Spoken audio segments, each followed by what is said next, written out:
Hello, everyone. Welcome. Thank you for joining this session. We're so excited to have you. Please remember to mute yourselves. I'm going to post some information in the chat for you.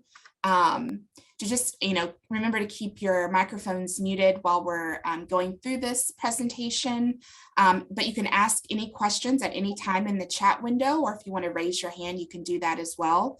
And we will have time for designated Q&A at the very end of our session. So this session is entitled, Can You Hear Me Now? From Midlands Mediation Center. Our presenters are Agnes Knox and Cabrina Bass. Agnes Knox is a career educator. She was a teacher with Richland School District 2 and was recognized in 2019-2020 as the district's honor teacher and Ridgeview High School's Teacher of the Year. Cabrina Bass is the executive director of Midlands Mediation Center. She is passionate about bringing people together to engage in conversations that resolve conflicts, improve relationships, and strengthen community. So without further ado, I'll turn it over to Agnes and Cabrina.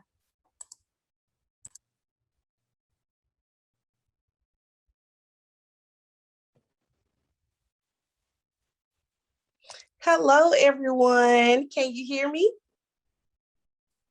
Awesome.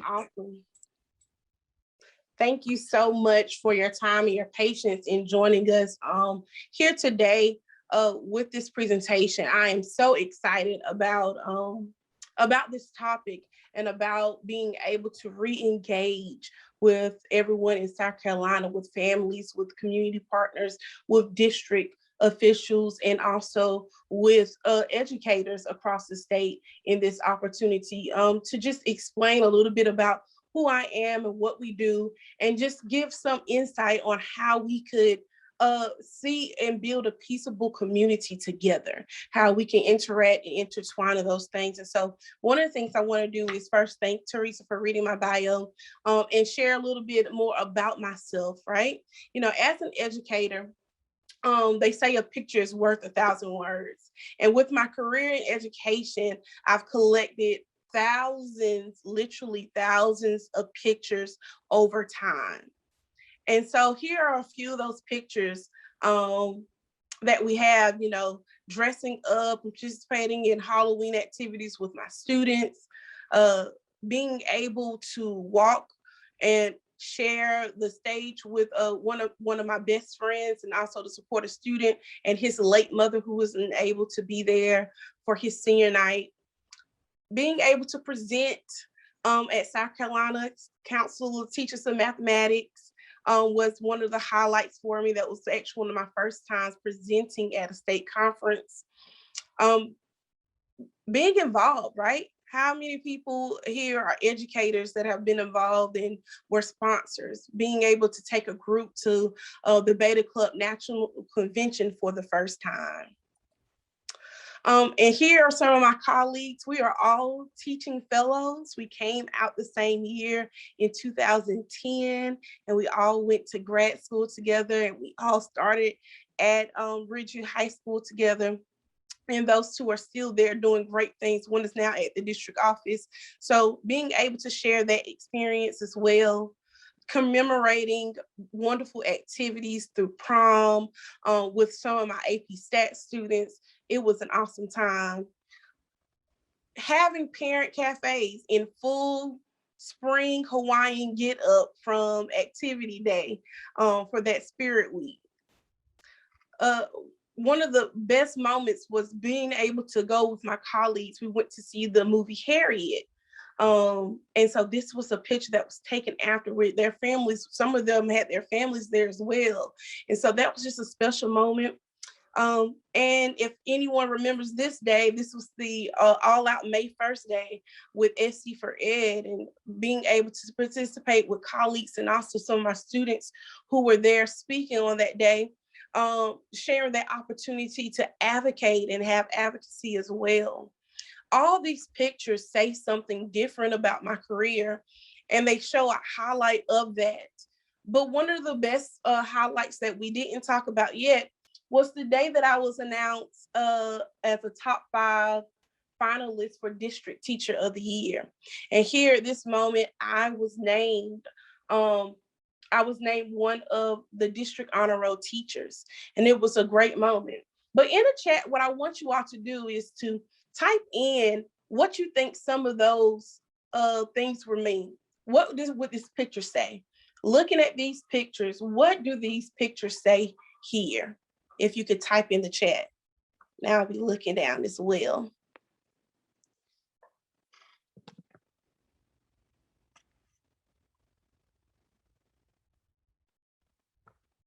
Committed and invested. Anybody else? Building relationships matter. Yeah, absolutely. I enjoy the work with the youth and am engaged. Yes, yes, and enjoy what I do. Right. Right. Awesome. Yes, yes, it could be all of those things. But you know, this right here is just a snapshot. It's just a highlight. And often we only see the best parts, or sometimes we might see the low parts, the low points of people's lives as well. But we never really did the full picture without the proper context, And so I'm going to share with you all just a little bit about this picture. And a little bit about this. And this is actually part of a tweet that I tweeted out. And here's the caption for that. See if we can add some context to this picture. It says, today I was honored as one of 5 finalists for Richland 2 District Teacher of the Year. Y'all, I can't even begin to describe what being named a district honor roll teacher means to me. I just know that sometimes God will answer you in actions instead of words. So now looking at that caption, what context would you change anything about what you said that this picture was speaking? What was this picture saying?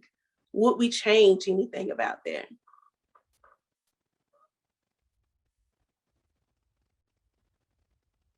Okay.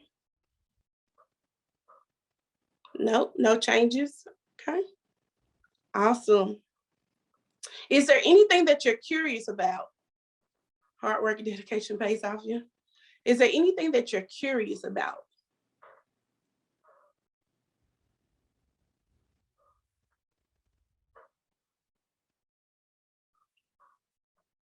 Okay.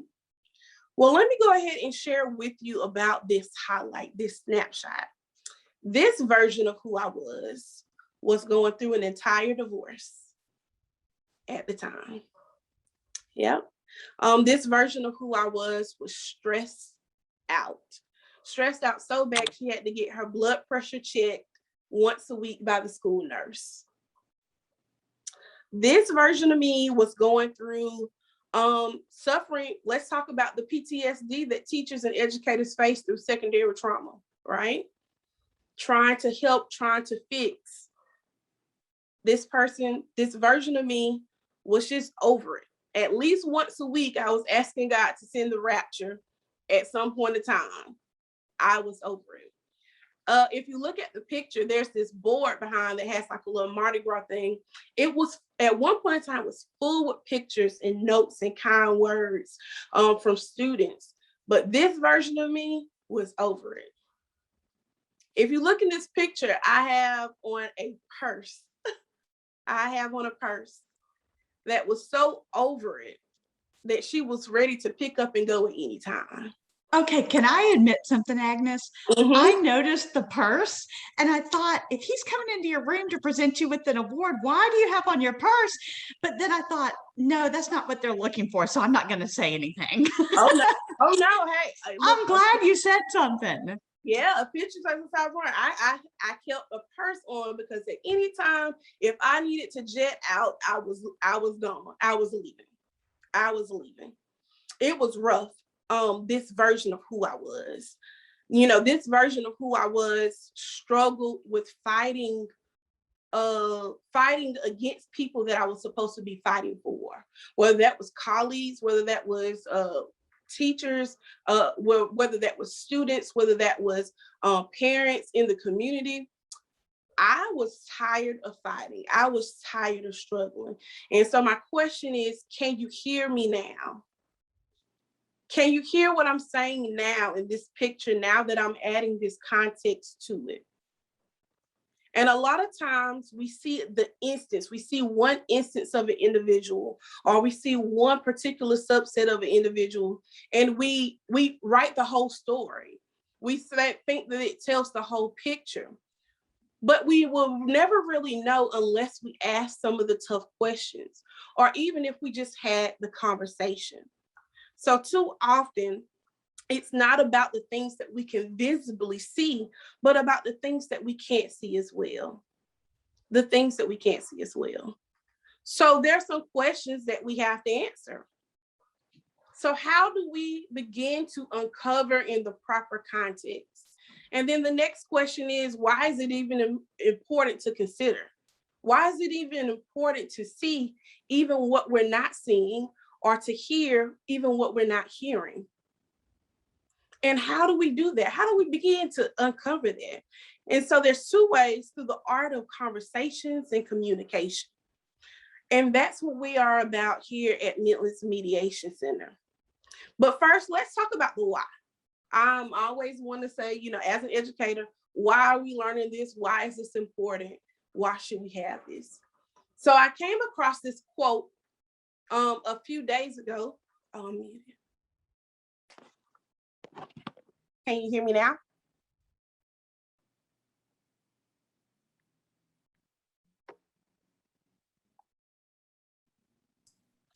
Agnes, we can hear you. It just, you got really soft, but we can hear you. Mm-hmm. All right, I'll speak up. So I came across this quote a couple of days ago, and it says, schools can't become the best places for students to learn and grow unless we make them the best places for teachers to work and grow. And I always find this significant because we always focus on social emotional learning of students, but sometimes we tend to forget the social emotional learning of teachers, or the social emotional health of teachers through that process. But the one thing about this pandemic, what has happened is we have to go back and reconsider some of these definitions again. So I want to look at schools. During this pandemic, our schools, our classrooms became our homes. A lot of parents were left with teaching or having to assist virtually. And really, the world became the students' largest classrooms, right? And so when we talk about students, we're actually talking about young adults, young people, right? These are kids who are tiny humans that have all the emotions, but lack the emotional capacity and the emotional intelligence to deal with those things. And then we have teachers. We have to re-examine what our definition of a teacher was, because a lot of parents felt like they became a teacher. A lot of politicians felt like they understood what a teacher did and does. But really, we have to remember that a parent is a child's first teacher. And everyone in the world at some given moment, whether a child was reading, whether a child was writing, whether it was on social media, became their teacher, because now they are modeling how to make it through this pandemic, how to get through this, right? So in the chat, I want us to think about, how have we modeled over the years? How have we modeled for our students through this almost 2 years that we've been going through this pandemic, right? What have we modeled? What have we taught? Now, I ask that question very loosely because we've all experienced a pandemic. This was the first for us, right? But I believe what's super important is that most of us around the world, we decided to heal ourselves. We decided to heal ourselves. And it was important because one of the best things when we talk about being in a best place was our mental health. That we actually, for once, began to focus and have an interest on being intentional about our mental health. So another thing, well, what does this work and what does this growing mean? What does it mean in relation to who we are now and what we have to do? And so when we talk about work, we talk about the hard work, which is usually the heart work that we have to put in, when we actually take the time to focus on ourselves and making sure that we are in a healthy place to then model then to our students and kids. Because the classroom shifted. We were no longer just teaching math or science or reading or writing. We were modeling how to have emotional intelligence and how to strengthen our emotional capacity through this struggling time. So one of the things that we look at is that I believe that if hurt people can hurt people, then healed people can heal people. That delivered people can deliver people. That liberated people can also free other people. And so when we give ourselves permission to grow, we can model for others that they're able to grow as well. We communicate that as well subconsciously, whether we say it or not, that taking care of yourself matters, that your self-care and your mental health matters. And that is what many of us learned, and some of us are still struggling with, if we can be honest with each other, right? But the best thing that we can give to those around us is the most healed version of ourselves. And that is what I want us to consider now. How do we get to that point where we are able to give ourselves permission to grow, to give ourselves permission to do the hard work, or the heart work in this case? So there's this cutesy quote that goes around, and it says, "A good teacher is like a candle. It consumes itself to light the ways for others." Now, it's a cute quote, but I cannot stand this quote. I don't like it at all. Because one thing that I've learned on this healing process is that it is not good to be a candle. I think about my Bath and Body Works candle and how I love it so much. I light it every time I clean on Saturday mornings because I want it to smell good. But once it's gone, once it's burnt out, it is burnt out. There is nothing else that we can do with that candle besides discard it and replace it. And a lot of times we feel as though that we are replaceable, that there isn't too many people that care about us, that care about how we feel, that care about our mental health, and we get burnt out because we are trying to light the way for others, that we lose ourselves. And that is something that we have to transform. And so instead of a candle, I would like for us to consider ourselves. Remember, teachers include parents and district staff and those that love kids, those that model for others. Consider ourselves to be lanterns. Let's consider ourselves to be lanterns. Now, this is who I am now, the most healed version of who I am now. And I'm continuing to heal and continuing to grow. So I'm continuing to learn. That's what I love to do. I love to learn, right? But it's a couple things that I learned about an old school lantern. And we have plenty of those at my grandmother's house because we used to have storms and the wind blew too hard, the lights would go out. And the one thing that I noticed about this lantern was that at any moment we could replace the wick. And the wick is our why. Our why changes, our teacher philosophy changes, why we do things changes, and it is okay because we can still operate in purpose. We can still get a new wick. We can still get recharged. And then the next thing I noticed about a lantern is that it took oil, which means I had to recognize that at some point it'll get empty, but I can also find the resource to fill it back up. With the candle, we can't do that. Once it's gone, it is gone. Once the wax is gone, once the wick is burnt out, it is gone permanently. So as we transform ourselves, we think about, let's be this lantern. Because even with the lantern, I can move it to different places. I don't have to stay in the same spot to light, but I can go higher and light even more by changing the perspective of where I am. And it's okay because, again, I am still operating in my purpose and I am still letting my light so shine. So again, let's transform this thought from being a candle where we lose ourselves to burn out, to now becoming a lantern where we can get recharged, we can get refueled, and we can get renewed and re-engaged with life. That is who we are. And so one of the things that helped me in that process, even while I was still in the classroom, was Midlands Mediation Center. It was an awesome experience. Midlands Mediation Center helps individuals and organizations resolve conflict, improve relationships, and strengthen communities. And so if you know, in the classroom, school, family setting, we always have conflict. There is some type of conflict we have, whether that's between teachers and parents, whether that's between students and parents, students and teachers, admin and educators, the community itself. There's always a crisis that's there. And so COVID did nothing to help any of those previous crises we had. We still had those conflicts, but how do we then transform? And how do we then improve those relationships with our most healed version of ourselves, right?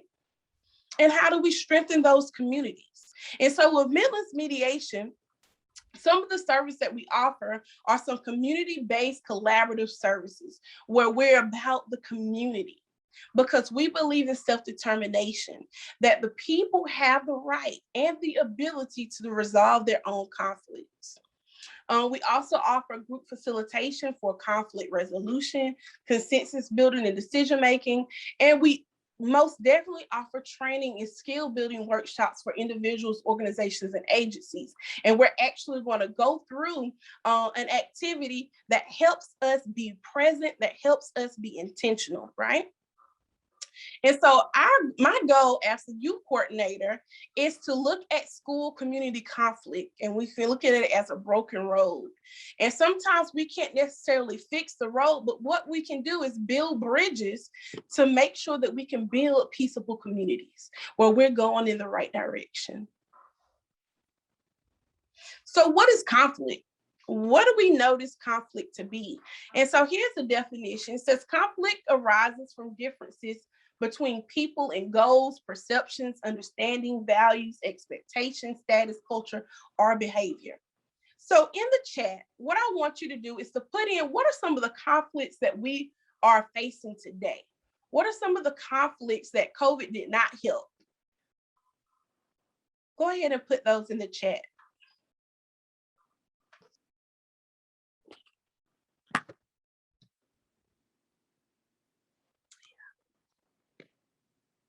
Inequality in resources, yeah.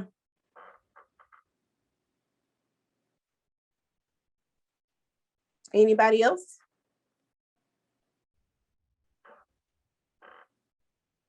How government funding should be spent. Tutoring, mental health, absolutely. Still debating about those things.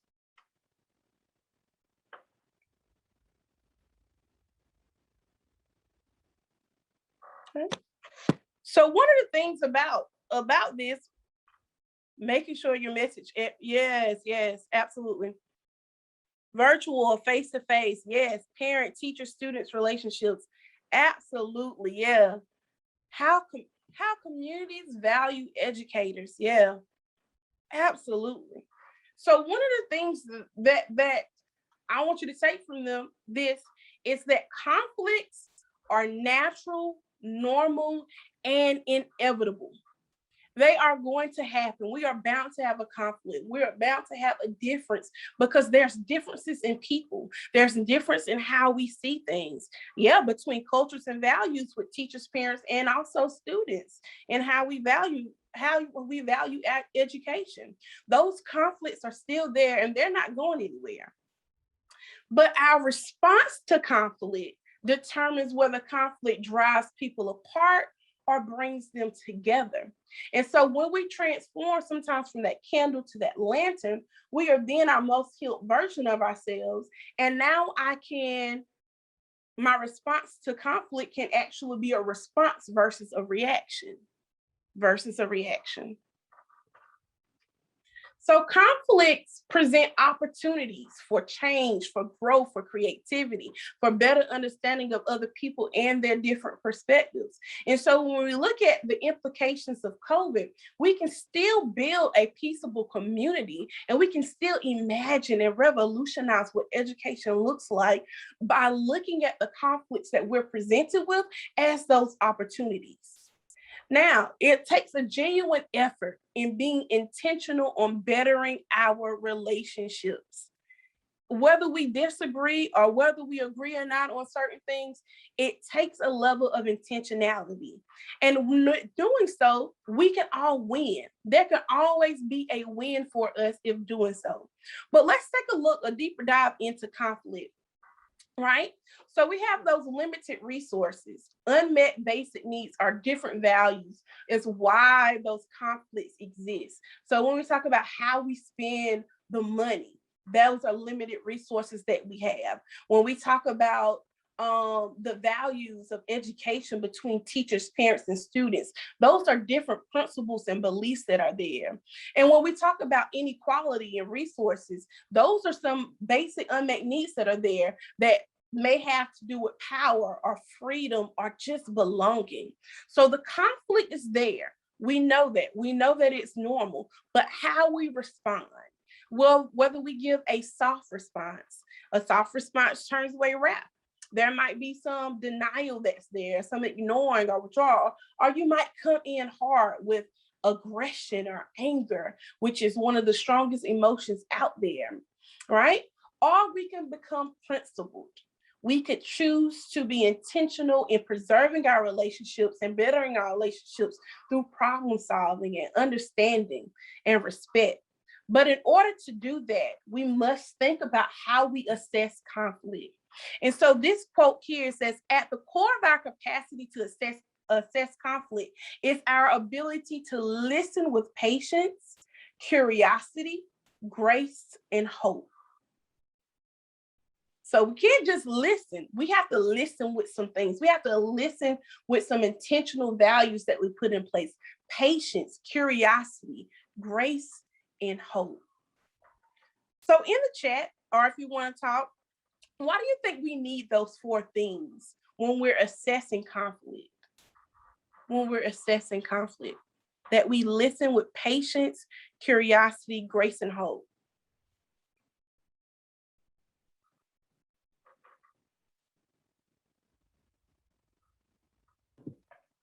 So we don't jump to conclusions? Yeah. So we don't just react, right? Anybody else?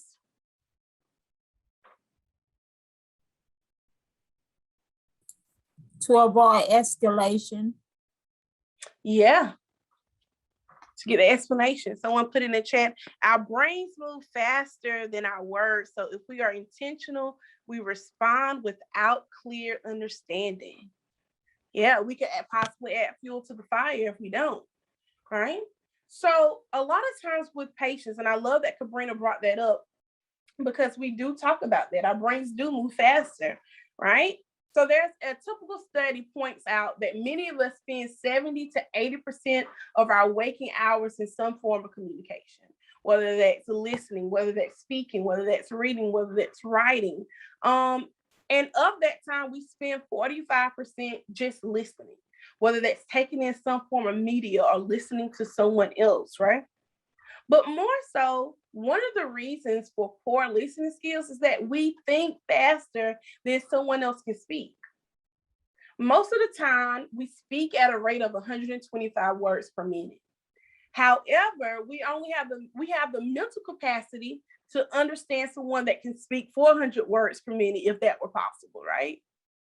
So the difference between the speaking speed and this thought speed means that when we're listening, we're only using about 25% of that mental capacity, which means that other 75%, we have plenty of mental capacity to do something else. So our minds will wander. So we'll be looking at instead or reacting if we don't use patience, right? That we can give grace, because there are some people who talk to think, right? There are some people who think to talk, but there are others who talk to think because they're verbal processors.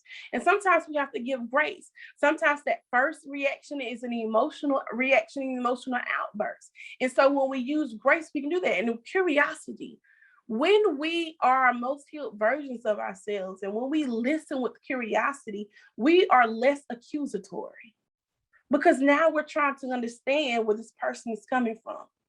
And we can have patience with that person by giving them some uninterrupted time to get their point across.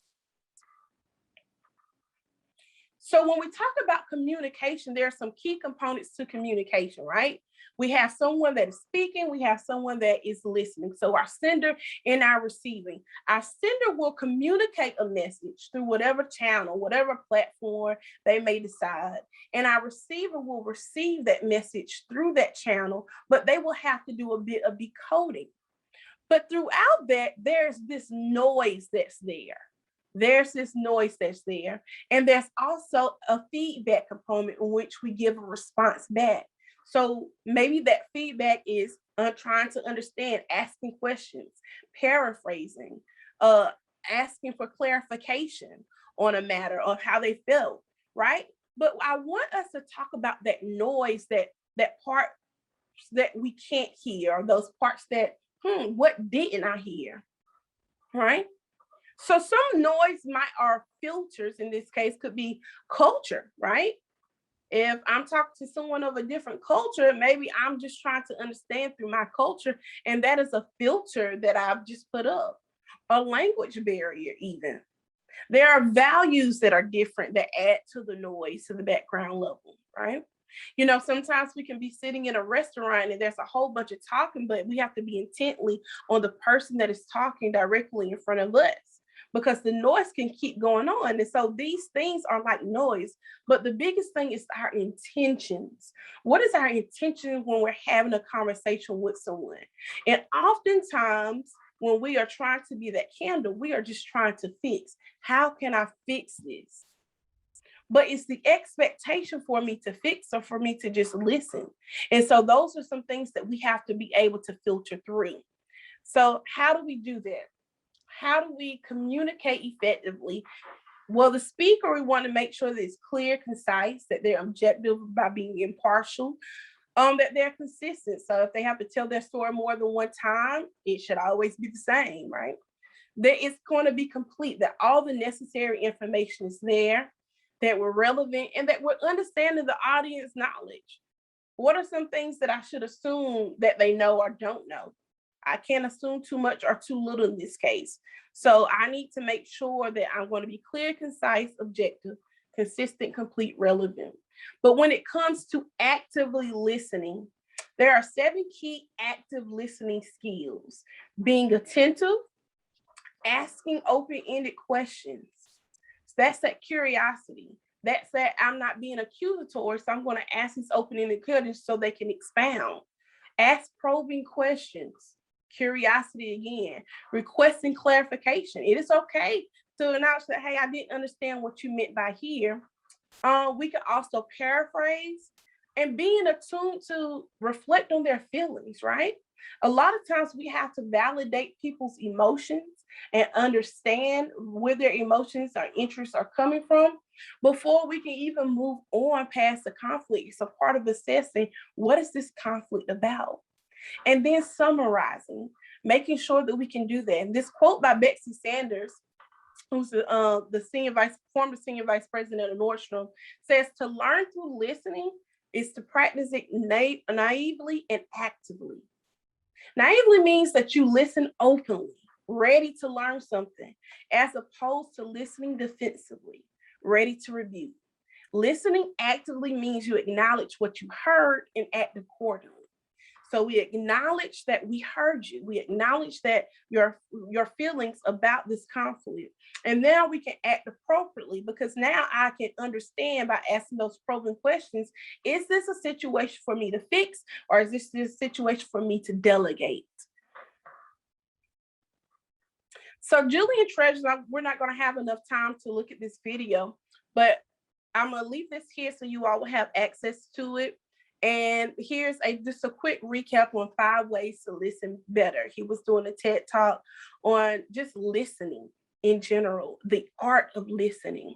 And so one of the things that I wanted to emphasize most is this RASA, this abbreviation here, RASA, which represents receive, appreciate, summarize, and ask. And that is how we can take those listening skills and those active listening skills and really focus in on being intentional. Because when I'm receiving, that means I'm paying attention. I'm actually actively listening to the person. I'm listening with my eyes and also with my ears.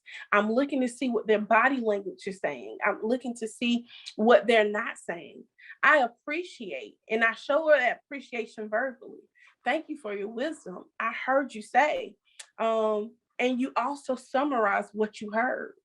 A lot of times what helps is if we regurgitate or if we repeat or paraphrase back to them. This is what I heard you say. Is this what you meant? So that asking gives them an opportunity to clarify. It gives us an opportunity to probe more and to understand with those follow-up questions. So if you take anything from here, 2 things: that conflict is inevitable. It will happen. It is natural and it is normal. And we can use listening with patience, curiosity, hope, and grace by receiving and appreciating their message, summarizing and asking those probing questions to lead us to a resolution if it's possible. Now, not all conflict has a resolution, but it can be managed. It can be managed. So what I wanted to do really quick, because we have about 15 minutes remaining, I'm on time. We have about 15, it's an activity. So what I'm going to end up doing is putting you all in breakout groups of 2. And so in this activity, there will be a speaker and a listener. Now, the first person who will be the speaker will be the one that's name is first in alphabetical order. That goes first. So the speaker is going to take 3 minutes, and you're both going to have the opportunity to do this.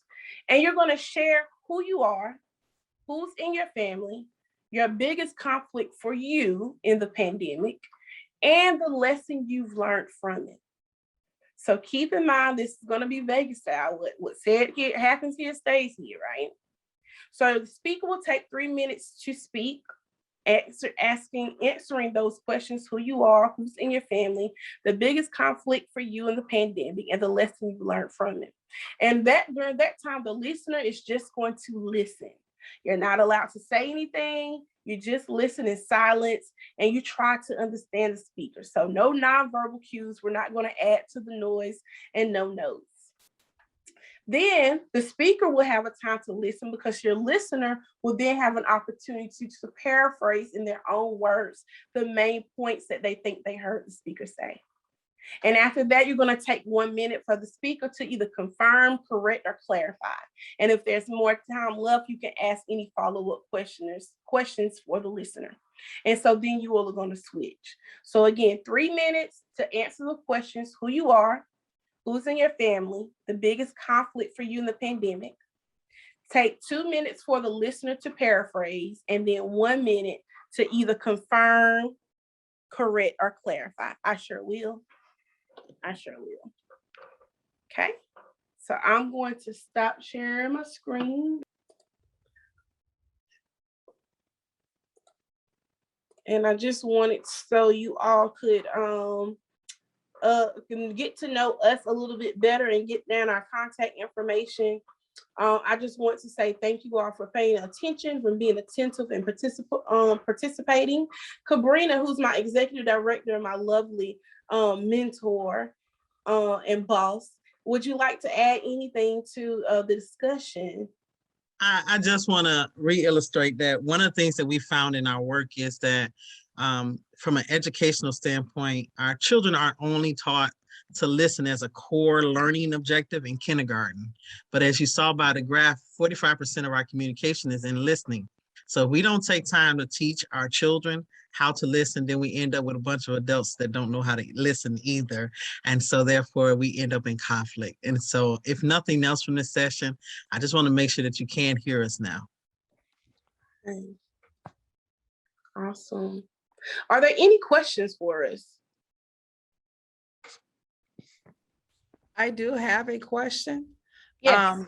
Next month, because I'm a parent liaison at my school, and next month we're going to have bullying and prevention. And what I wanted to do was maybe I can get some contact information, because within bullying, we need to listen to each other. And our parents need to understand that sometimes we even bully our kids and we don't often listen to them. So the listening thing really got me, you know, and maybe I can find some way to incorporate you all, or see how we can partner together, or give me some tips so I can help my parents understand that we're not listening to our children.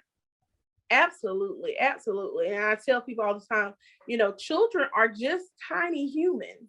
Like our job is to not control them, but our job is to model for them and to teach them how to thrive in this world, not just exist. So most definitely, you can email either one of us, youth@midlandsmediation.org, or xrdirect@midlandsmediation.org will be the quickest way to get in contact with us.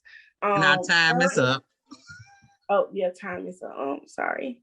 Are there any other questions? If you have any other questions, feel free to email. I don't mind emailing you all back and give you a call back. Is there anyone that had a pressing question that wanted to ask really quick?